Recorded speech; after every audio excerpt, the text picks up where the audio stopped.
walisema equity iko overvalued, but let us look at the financials to confirm whether it's overvalued or undervalued.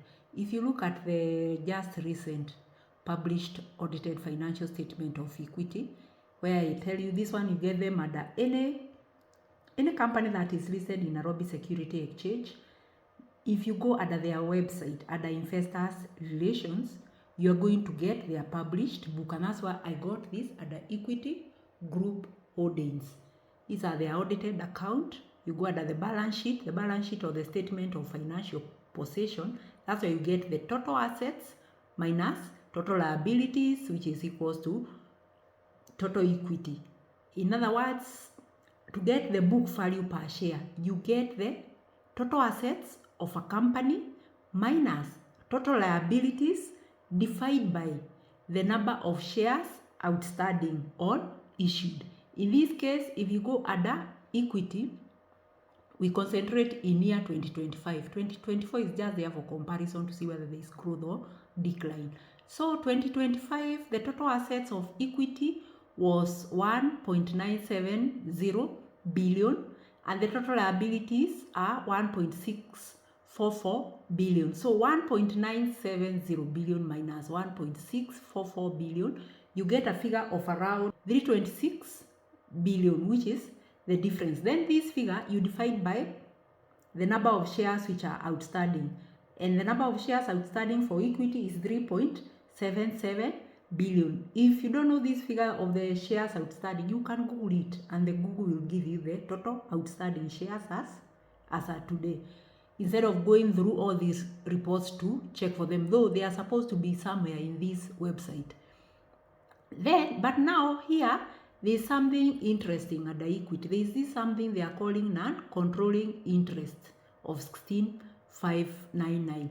That one, we are not going to put it as part of, we have gotten our 1970 minus 1644 is 326,104.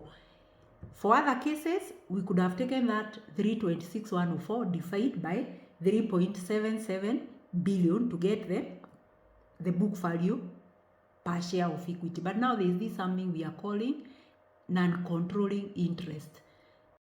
Also called minority interest is that portion of a company that is not owned by the parent company. It belongs to other investors that equity group does not own.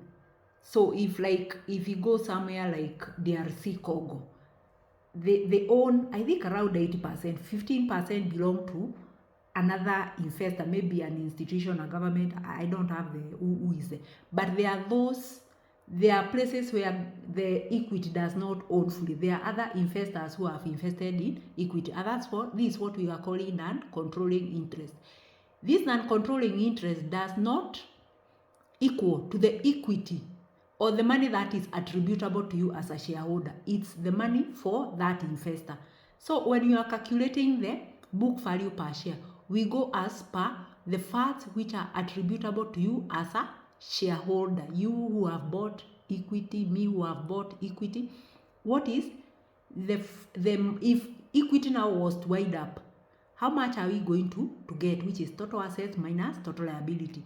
For the non-controlling interest, atapata yake hiyo 16.5 billion, as we are going to get the 1970 minus 1644 minus 16,599, which belong to that investor. So we are going to get around 309,505. So you get your 309,505 divided by the number of shares outstanding, which is 3.7. You are going to get a figure of 82 bob. That means equity at the moment, it's worthy 82 bob, or that is the book value per share.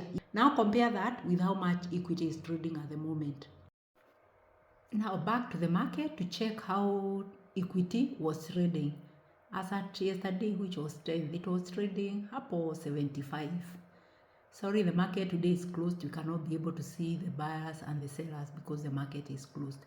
But if you compare this 75 with the book value of 82, that means equity is slightly undervalued. Thank you.